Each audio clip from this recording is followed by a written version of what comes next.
नमस्कार दोस्तों, आप सभी का स्वागत है वंदे भारत न्यूज में। मैं हूं आपके साथ साक्षी गुप्ता। आइए बढ़ते हैं कुछ खास खबरों के साथ। जिला अधिवक्ता संघ चुनाव को लेकर सीधी न्यायालय के अधिवक्ता ने कह दी बड़ी बात। अधिवक्ता संघ चुनाव अब होने की उम्मीद दिख रही है। लगभग 31 जुलाई तक निर्वाचन प्रक्रिया पूर्ण हो जाएगी। इस मामले में जिला न्यायालय के वरिष्ठ अधिवक्ता अरविंद शुक्ला ने कहा कि हम माननीय उच्च न्यायालय जबलपुर के निर्णय का स्वागत करते हैं, जिन्होंने मतदाता सूची फिर से बनाने का निर्णय दिए हैं। इसके अलावा अधिवक्ता ने क्या कहा, तो सुनिए पूरी बातचीत सीधी से जगन्नाथ द्विवेदी के साथ। आदरणीय वरिष्ठ अधिवक्ता आप हैं, चुनाव की तिथि जिला न्यायालय की बराबर विलम्ब हो रही है, क्या कहेंगे? नहीं, जगन्नाथ जी आपका स्वागत है। आप मेरे पास आए जानकारी लेने, मुझे अच्छा लगा। चुनाव की तिथि विलंबित नहीं हो रही। चुनाव जो अधिवक्ता संघ का होने जा रहा है, उसमें सदस्यों की आपत्ति के कारण स्टेट बार काउंसिल जबलपुर में एक आपत्ति प्रस्तुत की गई थी, जहां स्टेट बार काउंसिल के मेंबर शैलेंद्र वर्मा जी को पर्यवेक्षक नियुक्त किए जाकर उनको उनके निर्देशन में चुनाव संपन्न कराने हेतु आदेश जारी किया गया, जिसके खिलाफ निवृत्त मानवाध्यक्ष श्री ब्रिजेश सिंह जी ने याचिका प्रस्तुत की थी माननीय उच्च न्यायालय के समक्ष। वो निर्णित हो गई है। उसमें जो भी निर्णय लिए गए उसमें विधिवत आदेश पारित किया गया है। उसमें भी स्टेट बार काउंसिल के जो मेंबर हैं शैलेंद्र वर्मा साहब, उनके नाम उनको पर्यवेक्षक नियुक्त कर दिया गया है और उन्हीं के देख रेख में यहाँ निर्वाचन की पूरी प्रक्रिया संपन्न होगी, जो 31 जुलाई तक अथवा 31 जुलाई के पहले संपन्न की जाएगी। जहाँ तक जानकारी मिली है कि निर्वाचन में जो मतदाता सूची बनेगी उसका फिर से फेरबदल होना है। हाँ, उसमें जो आपत्ति दावे आए थे उन पर फिर से सुनवाई होगी और आवश्यकता होने पर उनमें मतदाता सूची में फेरबदल किया जा सकता है। अब ये तो चूँकि पर्यवेक्षक शैलेंद्र वर्मा साहब नियुक्त हैं, उन्हीं के देखरेख में उन्हीं के आदेशानुसार जैसा भी होगा तो वो किया जाएगा। अधिवक्ता संघ चुनाव में आप भी सहभागी रहेंगे? पूरा 100% निर्वाचन। किस बिंदुओं को लेकर आपकी सहभागिता रहेगी? देखिए, आज तक अधिवक्ता बंधुओं के की कुछ बातें नहीं की गई। जो भी यहाँ का काम हुआ है वो अधिवक्ता साथियों के द्वारा दी गई सहयोग राशि से हुआ है।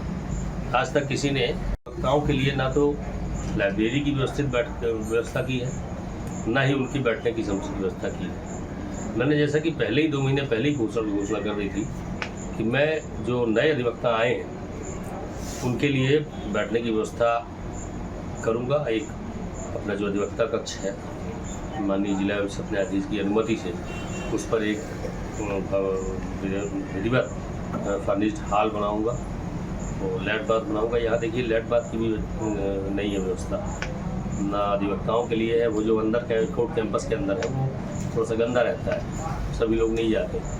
तो एक बढ़िया यूरिनल लेडीज जेंट्स के लिए और तमाम जितना ज़्यादा से ज़्यादा अधिवक्ता बंधुओं के हित में कार्य होगा उसको मैं संपन्न करूँगा। ज़्यादा से ज़्यादा अपने व्यय पे ही करूँगा। अभी तक जो स्थिति देख रहा हूँ कि मैं वाहन खड़े करने के लिए व्यवस्था नहीं है, वाहन पार्किंग न होने का पार्किंग नहीं है, अधिवक्ताओं के लिए वाईफाई नहीं है, बहुत सारी चीज़ें हैं जो कि सुलभ करानी है।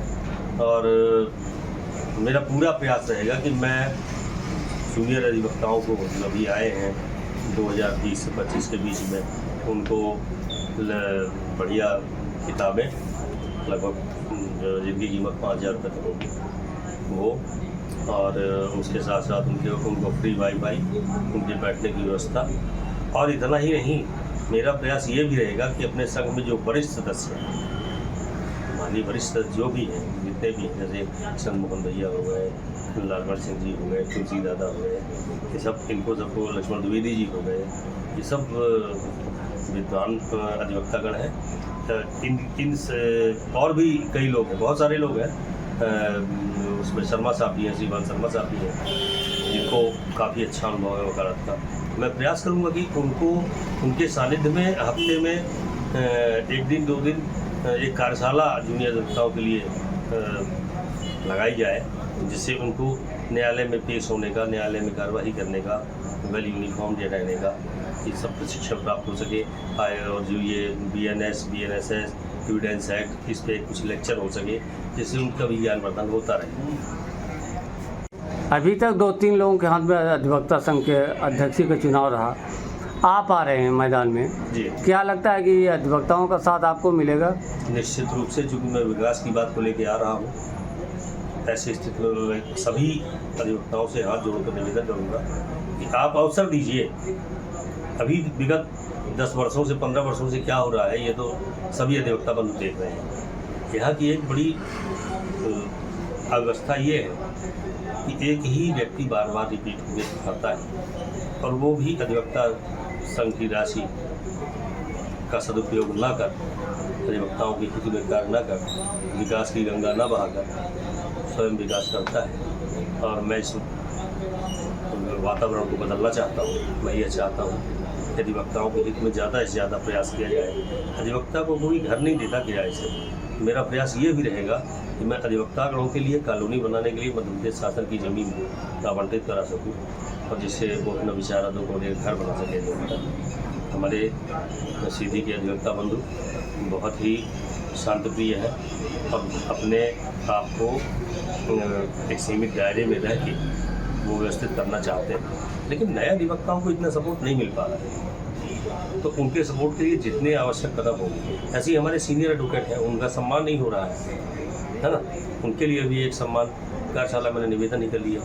यदि हम अपने बुजुर्गों का सम्मान करेंगे तो उसका आशीर्वाद हमें ही मिलना है। तहसील स्तर के अधिवक्ताओं के लिए, उनके लिए भी व्यवस्था के लिए मैंने पहले ही घोषणा कर दी है। हर तहसील बार में अधिवक्ताओं के बैठने की व्यवस्था सुनिश्चित होगी, चाहे वो सीधी हो, चाहे वो बहरी हो, चाहे वो सिहावल हो, चाहे वो रामपुर नैकिन हो, चाहे सूरत हो, हर जगह व्यवस्था अधिवक्ताओं के हित की बात हो। यही निवेदन करना चाहिए। धन्यवाद।